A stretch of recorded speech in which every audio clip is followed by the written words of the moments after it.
Muy buen día, que la paz y la gracia del Señor estén con ustedes.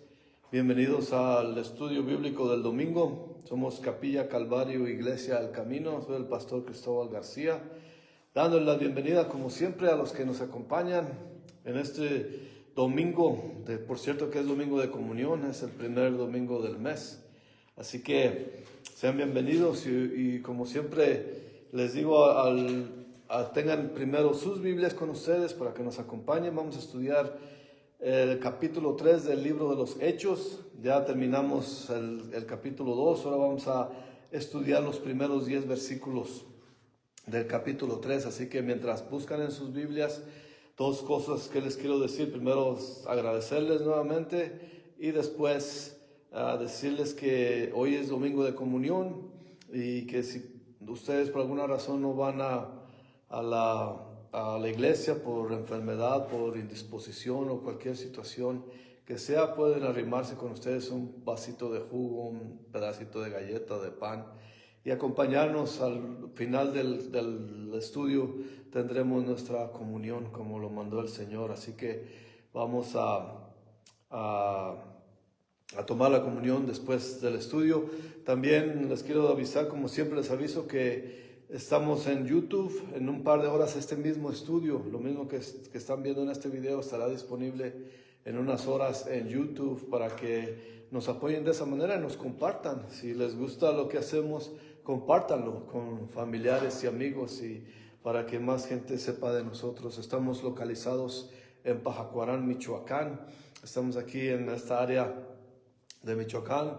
Para los que nos oyen localmente, los que nos ven aquí en esta local, estamos en la carretera a San Gregorio. Se llama la calle Lagunitas, que es una calle nueva. Así que ahí verán el anuncio en la orilla de la carretera y ahí mismo, ahí pueden entrar y venir a acompañarnos aquí con nosotros a los estudios. Así que esa invitación está abierta para quien quiera venir. Y ya sin más ni más vamos a pasar a nuestro estudio de hoy. Se trata de Hechos, capítulo 3, versículo 1 al 10. Como siempre, casi siempre leemos el texto y después entramos en contexto. Así que la palabra del Señor dice en el capítulo 3, Pedro y Juan subían juntos al templo a la hora novena de la oración. Y era traído un hombre cojo de nacimiento, a quien ponían cada día a la puerta del templo, que se llama La Hermosa, para que pidiese limosna de los que entraban en el templo. Cuando vio a Pedro y a Juan que iban a entrar en el templo, les rogaba que le diesen limosna. Pedro, con Juan fijando en él los ojos, le dijo: míranos. Entonces él estuvo atento, esperando recibir algo de ellos. Mas Pedro dijo: no tengo plata ni oro, pero lo que tengo te doy. En el nombre de Jesucristo de Nazaret, levántate y anda. Y tomándole por la mano derecha, le levantó. Y al momento se afirmaron los pies y tobillos. Y saltando se puso en pie y anduvo. Y entró con ellos en el templo andando y saltando, alabando a Dios. Y todo el pueblo le vio andar y alabar a Dios. Y le conocían que era el que se sentaba al pedir limosna en la puerta del templo, La Hermosa. Y se llenaron de asombro y espanto por lo que le había sucedido. Señor, asombro y espanto es la palabra para describir su grandeza, Señor. Nos asombra y nos espanta, Señor, a caer fuera de su voluntad, Señor. Como dice Pablo, Señor, con temor y temblor venimos a su presencia, pidiéndole, Señor, bendiga este tiempo, que nos ayude a comprender lo que su palabra dice y que sepamos, Señor, cada vez más de usted, que lo conozcamos más. Usted nos dejó su palabra para instruirnos en ella y enseñarnos y mostrarnos quién es usted, Señor. Le pedimos, Señor, que en este domingo de comunión nos limpie los corazones, las mentes y nuestros espíritus, que podamos tener la gracia, el privilegio de venir a su mesa, Señor, de corazones limpios, de saber que no somos perfectos, pero somos de usted, Señor, y queremos estar en su presencia. Le damos gracias por tener su Espíritu aquí con nosotros, Señor, como usted lo prometió a su iglesia. En el nombre de Jesucristo nuestro Señor. Amén. Vemos aquí que Pedro y Juan subían juntos al templo a la hora novena de la oración. Y vemos aquí que los discípulos de Jesús continuaban siguiendo las tradiciones judías acerca del servicio de la oración. Así que esas eran, por ejemplo, aquí dice que la hora novena eran las 3 de la tarde, pero había una oración en la mañana y otra en la noche. Para parecer, por lo que vemos en las Escrituras, por ejemplo, en Daniel 6, me acuerdo que ahí dice que cuando estuvo Daniel, cuando fue cautivo por el rey Nabucodonosor, él fijaba sus miradas hacia la dirección en el templo donde estaba ahí en Babilonia. Y él lo hacía 3 veces al día. Así que por eso en las Escrituras podemos ver que había oración en el templo 3 veces por día. Pero esto de Pedro y Juan iban a la hora novena que indica aquí la Escritura. Como ya les dije, eran las 3 de la tarde, así que era la segunda hora. Y es todo esto para decir que las tradiciones esas seguían todavía inculcadas en ellos. Seguían apegados al templo. En Salmo 55, versículo 17 dice, de tarde y mañana y a mediodía oraré, clamaré y él oirá mi voz. Así que este sería el mediodía de las 3 veces que iban al templo. Tengamos en mente que en este proceso el Señor está empezando a obrar en los judíos que fueron los primeros cristianos, por cierto. Y sabemos que todos los apóstoles eran judíos. Así que vemos esa transición gradual del pueblo de Israel hacia el pueblo de los gentiles o al mundo gentil. Y la cristiandad judía se conformaría por un solo cuerpo junto con los gentiles más adelante. Por ejemplo, veremos el versículo 1, aquí que vemos en Hechos 1, capítulo 1, llegaremos al capítulo 10, si Dios permite, estudiando, y veremos esa transición que se va expandiendo hacia los gentiles. Y por los que no sepan que estoy diciendo cuando digo gentil, para los que nos oyen por primera vez, gentil es todo aquel que no es judío. Pero eso veremos cómo el Señor, Dios, cómo va llevando a los apóstoles a que se muevan hacia los gentiles. Ya no va a ser exclusividad judía, sino va a ser una cristiandad judía y gentil. Y ya no va a haber, como dice Pablo, no va a haber judíos ni gentiles, pero un solo cuerpo de la iglesia. Así que esto tomaría varios años, sabemos eso, para los creyentes judíos, que verdaderamente entendieran el lugar de los gentiles en la promesa y el programa de salvación de Dios. Y este entendimiento no llegó sin conflictos. Aún veremos más adelante también que Pedro y Pablo tuvieron un conflicto. No tuvieron desavenencias, pero Pablo tiene que corregir a Pedro. Eso lo veremos más adelante cuando Pedro se cohíbe, cuando hay judíos y gentiles. No tienen ningún problema en convivir con los gentiles, pero cuando ve la presencia de más judíos sí tiene un tanto de conflicto en él. Era lo judío en él lo que lo llevaba a comportarse eso. Pero ya llegaremos a ese punto. El punto que quiero hacer aquí es que no va a permanecer así solamente judíos en la iglesia de Dios, que se va a abrir, se va a expandir a los gentiles como lo prometió él mismo.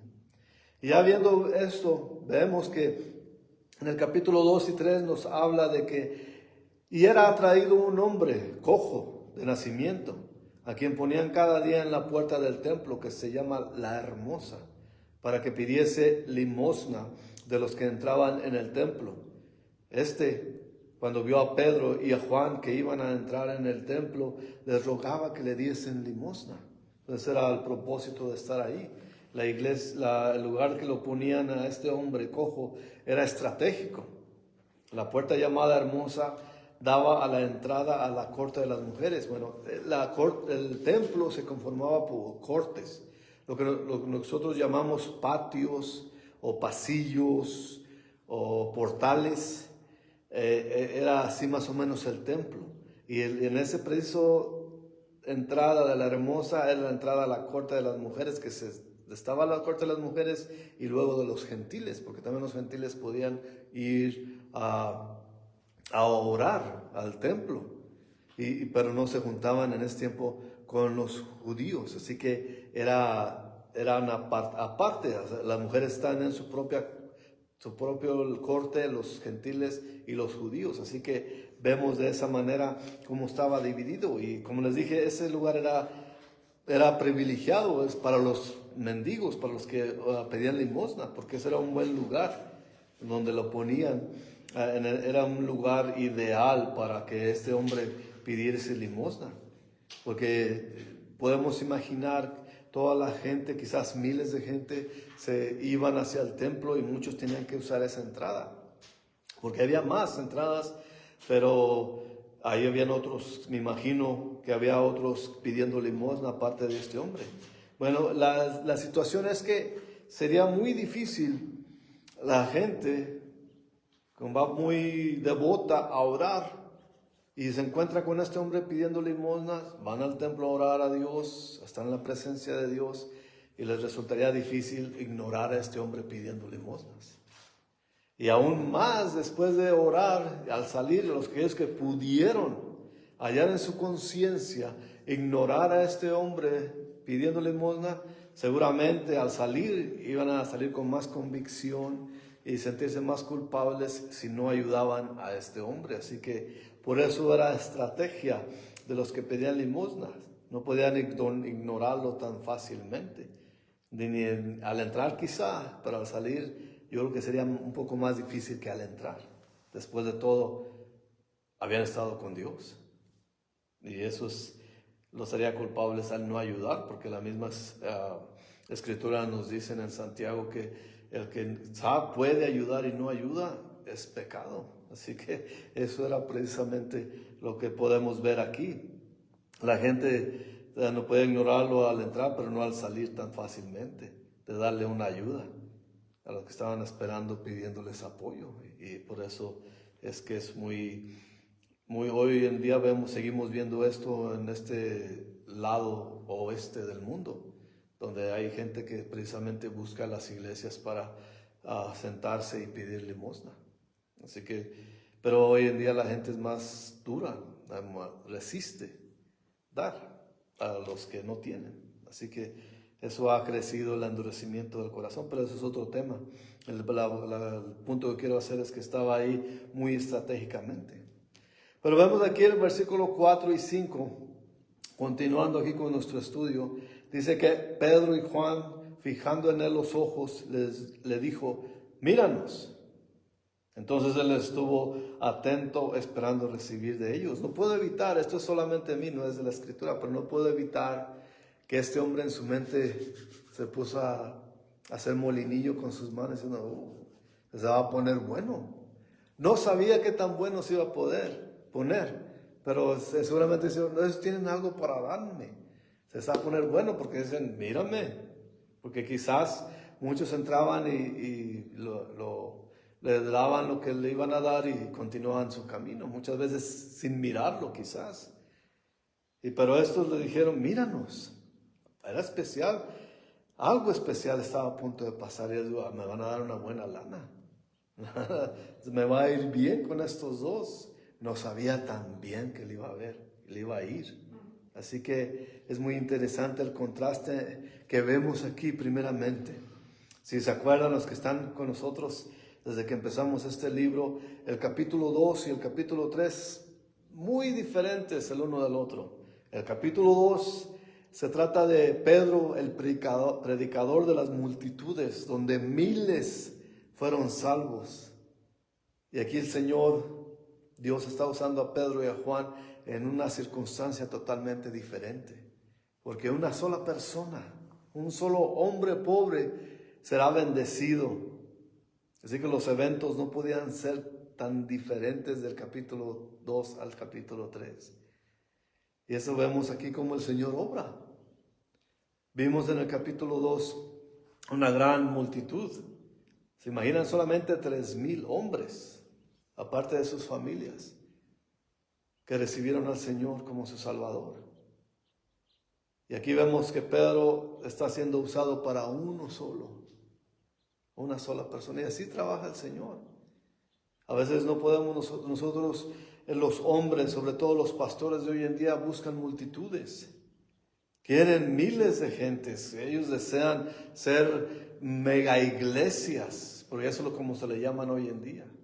Tristemente, las mega iglesias de estos días son falsos pastores. Son pastores de la prosperidad, que no son ni pastores, son más o menos merolicos de la prosperidad, yo les diría. Son aquellos que son maestros o que les dicen como coach de vida, más que pastores. Porque todos dicen, tú eres bueno, tú te mereces todo esto, te mereces el Ferrari nuevo, te mereces un carrazo, una casa grandísima, pero aporta al Señor. Dale al Señor y Él te lo multiplicará 100 veces, porque eso es lo que dice la palabra. Mal entendiendo y mal explicando la palabra. Pero aquí vemos que el Señor no solamente se enfoca en multitudes, se enfoca en una sola persona. Y eso debemos ver nosotros. Muchas veces fallamos y esperamos que el Señor nos lleve enfrente multitudes, que nos lleve a predicarle a muchas personas, cuando a veces se nos pasa por alto esa persona que el Señor nos dice que le ministremos.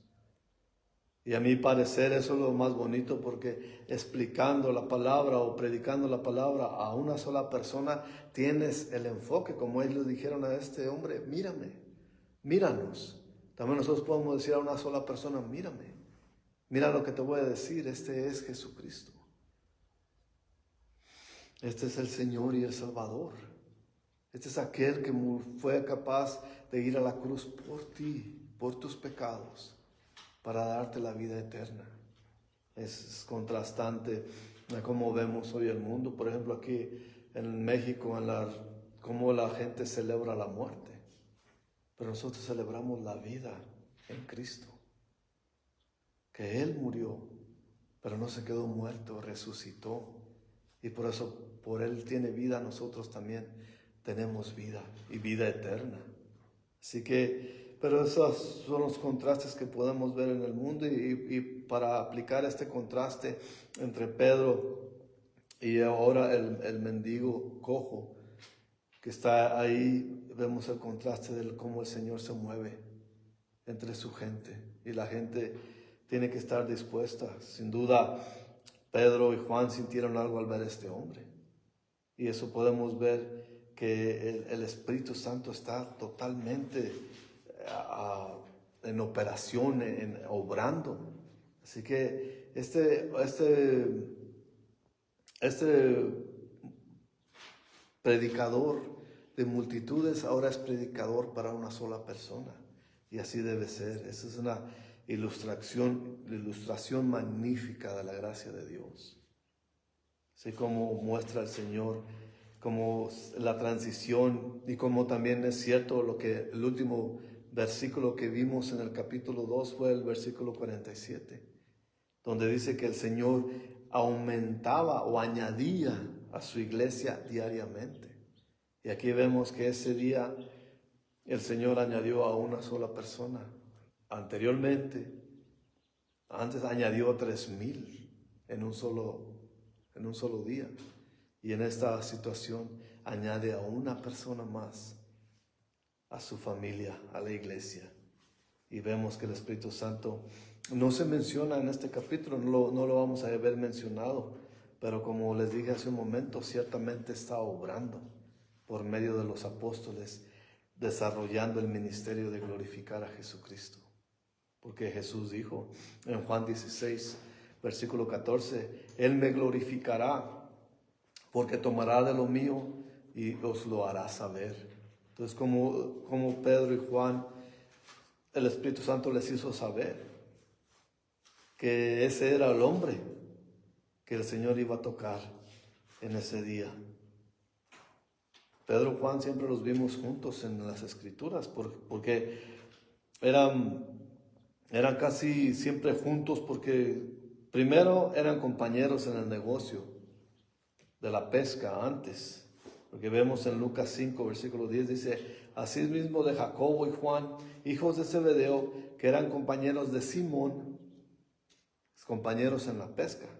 Y fue cuando la instancia donde Jesús le dijo, pero Jesús dijo a Simón, no temáis, desde ahora serás pescador de hombres. Así que ahora ellos son compañeros de pesca y siguen siendo compañeros de pesca, nomás que la pesca es ahora de gente, es de hombres y no de peces. Y ellos también corrieron, estuvieron juntos, lo vemos juntos también. Fueron los que prepararon la última cena, eran los dos juntos. Eso está en Lucas 22, versículo 8. También, si se acordarán, ellos también corrieron juntos a la tumba ese domingo de resurrección, cuando María Magdalena les avisó que el Señor no estaba muerto, que el Señor vive. Y ellos corrieron a la tumba juntos en Juan 20, versículo 3 y 4. Y los veremos juntos también próximamente cuando lleguemos al versículo 8. Ellos estarán ministrando a los samaritanos creyentes. Así que ahora que ellos llenos del Espíritu, los apóstoles ya no están compitiendo. Es algo magnífico también. ¿Se acordarán antes cuando Jesús todavía estaba con ellos? Ellos competían por quién sería el más grande. Los hermanos Trueno que acabamos de ver, Jacobo y Juan, ellos querían sentarse a la diestra y a la siniestra del Señor. Pero ahora, ya que tienen el Espíritu Santo en ellos ya no buscan grandeza, ya no buscan superioridad. Ahora ellos lo que quieren es obrar en la obra del Señor. Y eso pasa. ¿Qué pasa cuando alguien tiene el Espíritu Santo? Todo lo hace en sacrificio para el Señor, para la obra del Señor. Ahora vemos cuando los demás compiten, es que no tienen al Espíritu Santo en ellos. Ahora a veces se vuelve competencia. Pero vemos aquí cuando está el Espíritu Santo obrando, no hay esa clase de conflictos. Claro que uno tiene que ser celoso cuando se trata de que la sola Escritura sea predicada, que la sola Escritura, que solo la Escritura del Señor, solo Jesucristo salva, solo el Espíritu Santo, solo también la palabra de Dios, solo alabanza a Jesucristo solamente dar gloria a Dios, en otras palabras, y solo la fe. Eso nos diferencia de los falsos maestros, porque en Salmos 133 nos dice, mirad cuán bueno y cuán delicioso es habitar los hermanos juntos en armonía. Es como el buen óleo sobre la cabeza, el que desciende sobre la barba de Aarón y baja hasta el borde de sus vestiduras, como el rocío de Hermón, que desciende sobre los montes de Sión, porque allí envía Jehová bendición y vida eterna. Esa hermandad que debe haber. Cuando no hay hermandad entre creyentes, quiere decir que algo está mal. O uno es verdadero creyente y el otro es artificial. Ahí puede haberlo donde hay conflictos también. Porque unos son más mundanos que otros. Los que ya tienen tiempo escuchándome saben que yo no creo en cristianos mundanos. O eres mundano o eres cristiano. No hay las dos juntos. Así que tenemos que tener cuidado también con eso. El hecho de que Pedro notó al hombre cojo es otra evidencia del ministerio del Espíritu Santo. Sin duda había miles de personas en los alrededores, como les dije al principio.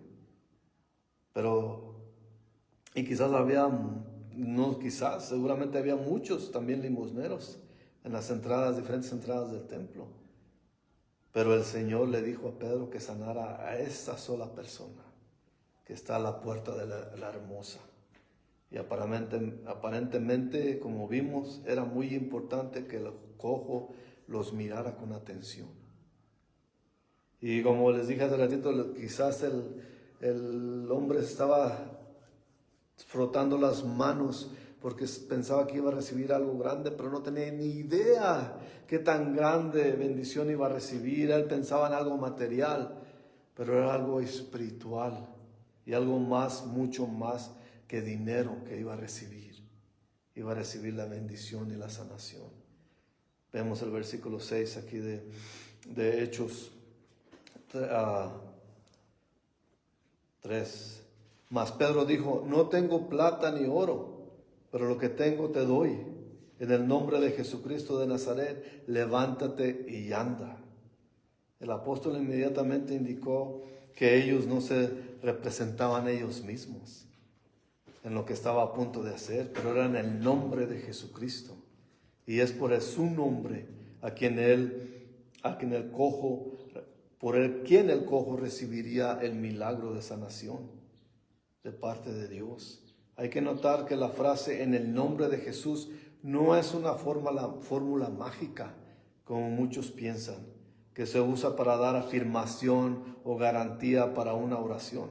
La persona no se nombra, que se nombra, representa la autoridad e influencia de esa persona.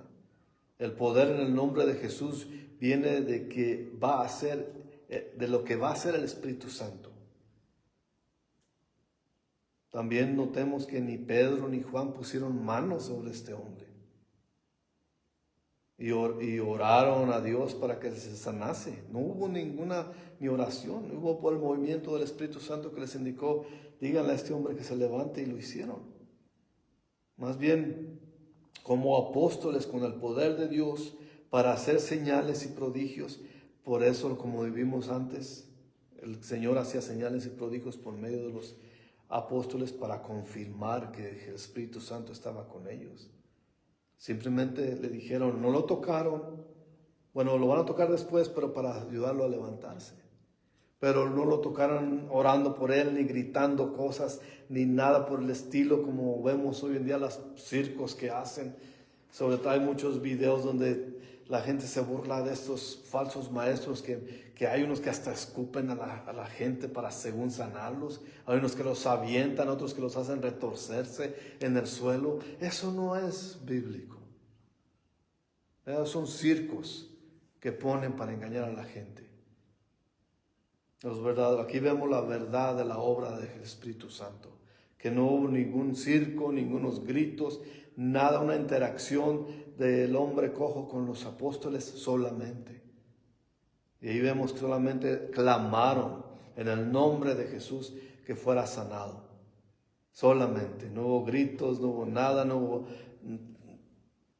toallazos o cachetadas, ni aventones, ni nada por el estilo de eso. El hombre fue tocado y sanado. Vemos aquí, como les dije, y fue tomado de la mano, es el versículo 7. Y tomándole por la mano derecha, le levantó, lo levantó, fue lo único de manera que lo tocó. Y al momento se afirmaron los pies y tobillos. Y dice el 8, y saltando se puso en pie, y anduvo y entró con ellos en el templo, andando y saltando y alabando a Dios. Aquí, como esto, sabemos que el libro de los Hechos fue obra del Espíritu Santo, pero escrito por la mano del doctor Lucas. Nos da una manera más o menos médica de lo que le sucedió a este hombre, porque menciona que sus pies y tobillos fueron afirmados, recibieron fortaleza. Eso es lo que nos indica Lucas, que pasó algo físicamente en el cuerpo de este hombre milagrosamente. Instantáneamente se fortalecieron los músculos, los tendones de sus tobillos y pies, y como que estaban tan duros que la sangre no circulaba libremente. Pero algo milagroso pasó, que la circulación se empezó a fluir por sus músculos, por sus tendones, por sus pies y tobillos, y ahora ya podía moverlos. Podía mover esos músculos que antes no podía mover. Así que los ligamentos se ablandaron y de repente sus pies pudieron soportar el peso de este hombre. Es la manera que nos explica un médico lo que sucedió con este hombre. Y nos dice el versículo 9, y todo el pueblo le vio andar y alabar a Dios. Este hombre mostró la evidencia de que Dios hizo un milagro en él. Lo hizo porque andaba andando, saltando aún y alabando a Dios. Y se apegó a los apóstoles. No los va a soltar. Es su alegría tan grande que no iba a soltar a estos hombres. Y estuvo presente cuando también él todo esto llevó al arresto. Y lo veremos la próxima semana si Dios nos permite. Pero veremos que esto llevó al arresto de estos hombres. Pero este hombre estaba feliz, contento. No solamente nos podemos imaginar un desahuciado a vivir el resto de su vida cojo y ahora puede caminar y saltar no solamente. ¿Y qué hace? Alaba a Dios. Y dice el 10, y le reconocían que era el que se sentaba al pedir limosna a la puerta del templo La Hermosa, y se llenaron de asombro, espanto por lo que había sucedido. La gente sin duda veía al hombre cojo pedir limosna día tras día, año tras año, así que su sanación no pasó desapercibida. La única explicación razonable es que Dios lo sanó. Es fácil ver a este hombre en la ilustración que nos da aquí como un hombre salvo. Porque aquí vemos, este hombre nació cojo. Y todos nosotros no podemos caminar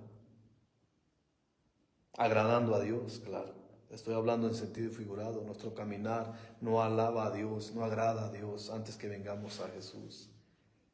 Sabemos que Adán falló y pasó su caída a todos nosotros, sus descendientes. Como dice Pablo en Romanos 5:12, por tanto como el pecado entró en el mundo por un hombre y por el pecado la muerte, así la muerte pasó a todos los hombres por cuanto todos pecaron. Y como todos pecamos, también este hombre nos dice que era pobre y nosotros como pecadores también estamos en bancarrota ante Dios, bancarrota espiritual, sin poder pagar la tremenda deuda que le debemos. Este hombre estaba fuera de la puerta del templo, pero lejos de Dios. Todos nosotros también cuando caminamos este mundo pretendemos tener religión, pero andamos lejos de Dios. No importa qué tan cerca de las puertas de los templos nos pongamos. También estamos lejos de Dios si no tenemos a Jesús como nuestro Salvador. Podemos ir a los templos, sentarnos, pero si no tenemos a Jesús como Señor y Salvador, nunca seremos salvos. Este hombre fue completamente sanado por la gracia de Dios y la sanación fue inmediata. Así nosotros podemos venir a Jesús y podemos ser salvados de nuestros pecados inmediatamente. En Efesios 2, versículo 8 y 9, son muy famosos estos versículos donde dice Pablo, porque por gracia sois salvos, por medio de la fe, y esto no de vosotros, pues es don de Dios, y no por obras para que nadie se gloríe. Volviendo al nombre de Jesús implica mucho más que identificación. Conlleva con la autoridad, reputación y poder. Cuando alguien dice, puedes usar mi nombre, uno sinceramente espera que ese nombre valga la pena usarlo, ¿no? Como decir, tú diles que yo te mandé y lo que yo diga se hará. Por ejemplo, yo puedo ir al Palacio Nacional. Yo puedo entrar y puedo decir mi nombre, hey, yo soy Cristóbal y tú vas a hacer esto, me van a ignorar, porque mi nombre no tiene ningún peso, pero ninguna autoridad tampoco, ningún poder oficial que me apoye a mí. Pero el nombre del Señor Jesús tiene toda la autoridad, porque Él es ni más ni menos el Hijo de Dios. En Mateo 28, 18, Jesús dijo, Y Jesús se acercó y les habló diciendo, toda potestad me es dada en el cielo y en la tierra. Más que eso, Él lo declaró, porque su nombre es sobre todo nombre. Filipenses 2, versículo 9 y 11 dice, por lo cual Dios también lo exaltó hasta lo sumo y le dio un nombre que es sobre todo nombre, para que en el nombre de Jesús se doble toda rodilla de los que están en los cielos y en la tierra y debajo de la tierra, y toda lengua confiese que Jesucristo es el Señor, para gloria de Dios Padre. Esta escritura es cierta. Ahora, todo el mundo va a confesar un día que Jesucristo es el Señor, pero no todos van a ser de Él. Esto sucederá si eres condenado o no, porque su nombre será confesado por toda lengua. La diferencia va a ser quiénes pertenecen a Él y quiénes no.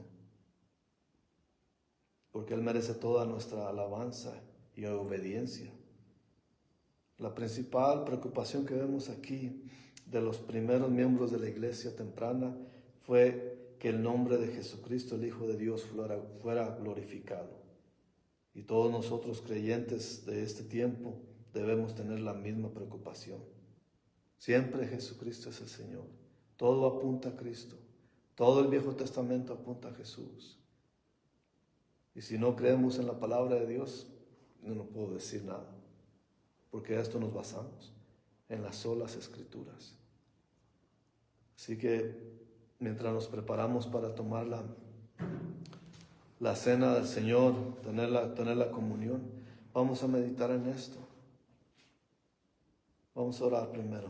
Señor, te damos gracias por tener el privilegio de venir a tomar los elementos de la comunión, Señor. Es algo espiritual que podemos tener, Señor, en compartir con ustedes sentados a la mesa espiritualmente, teniendo el privilegio de hacer lo que usted nos mandó hacer para memoria de usted, Señor. Así que bendiga este tiempo, Señor, y bendiga nuestros elementos en el nombre de Jesucristo, nuestro Señor. Amén. Ahora, algo muy importante que tenemos que también saber, que cuando Jesús estuvo en esa alcoba alta, teniendo la última cena, como se le conoce comúnmente, cuando Jesús, siendo Dios, partió el pan, se los dio a sus discípulos, dijo, tomad y comer, porque este es mi cuerpo, que será entregado por todos ustedes. Él no se refería a su físicamente cuerpo, se refería a lo que Él estaba a punto de hacer. Y Él sabía lo que venía más adelante. Y ojalá entendamos eso, que si no estamos limpios, si no dejamos de pecar, no podemos tomar de esos elementos. Porque sería más ofensa a Dios si los tomamos siendo pecadores. Porque esto es lo que, cuando dijo Jesús que su cuerpo sería entregado, se estaba refiriendo a todo lo que le harían a Él. Todo el castigo, todos los escupitajos, estaban en ese lugar donde había cientos de soldados romanos. Y no solamente uno le escupió, fueron decenas, quizás centenas. Estaba cubierto en escupitajos. Solamente imaginemos eso, lo que nosotros nos merecíamos. Él lo recibió. Las bofetadas, la corona de espinas sobre su cráneo, los latigazos que rompían su espalda. Eso era para nosotros. Pero eso estaba refiriéndose cuando Él dijo, este es mi cuerpo que será entregado por ustedes. Así que con reverencia, con respeto, tomemos parte. La misma escritura dice, de la misma manera, ya se había ido Judas de ahí. Él sacó una copa que no había sido usada antes. La tomó y la levantó y dijo, esta es la copa del nuevo pacto. ¿Qué es el nuevo pacto? Que él abolía la ley de Moisés, y ahora veníamos bajo la gracia. Pero esa gracia no vino barata. Tomó la vida del Hijo de Dios. La sangre, esa es mi sangre, decía, no era sangre física, representaba la sangre que él iba a derramar. Cuando habla la Escritura de que fue él caminando hacia Calvario, que ya no podía más, que tuvieron que poner a Simón a ayudarle a cargar la cruz, es porque su cuerpo estaba destrozado literalmente. Era un guiñapo de carne cubierto de sangre. A eso se refería él, a la sangre que iba a derramar. Así que con agradecimiento y mucho respeto tomemos parte. Gracias, Señor, por todo lo que ha hecho por nosotros, Señor. O sea, no solamente las bendiciones que recibimos hoy en día, Señor, pero todo lo que usted ya hizo, que venimos a usted, Señor, en agradecimiento, pidiéndole que nos ayude, Señor, a no pecar contra usted, a respetar lo que usted ha hecho por nosotros, Señor. Y sigue haciendo, manteniéndonos vivos, Señor. Y sigue haciendo mientras nos permite servirle, Padre. Así que le damos gracias, Señor, por todo lo que ha hecho y va a hacer. Le pido, Señor, por los que están acompañándonos a través de la distancia, Señor, por este internet, que usted toque y sane sus enfermedades, que provea por sus necesidades y que bendiga a sus familiares, Señor. Y le damos gracias, Señor, que nos permite venir a orar, Señor, y a estudiar su palabra y alabarle en música, Señor. Le pido por estos rumbos, por estos lugares, Señor, por la gente que anda caminando sin rumbo espiritual, que tienen mucha religión en ellos, pero no tienen una relación con usted, Señor. Le pido que usted toque y salve, Señor. Que usted mande a esa gente a que sea instruida en su escritura, en su palabra, Señor. Y podamos hacer discípulos de ellos, Señor. Que haga un avivamiento en estos lugares, Señor.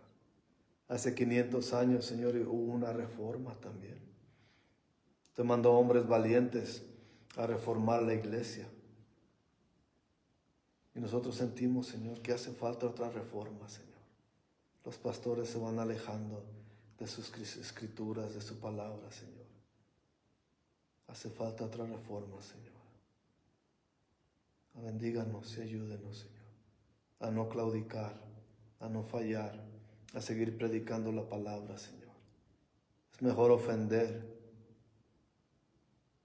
a la gente, pero que oigan la verdad y no engañarles y que se pierdan, Señor. Denos amor para esta gente, Señor. Denos paciencia y denos de su poder, de su Espíritu Santo para predicar, Señor. Se lo pedimos en el nombre de Jesucristo, nuestro Señor y Salvador. Amén. Muchas gracias por habernos acompañado. Le esperamos la próxima semana, si Dios quiere. Así que muchas gracias y hasta la próxima.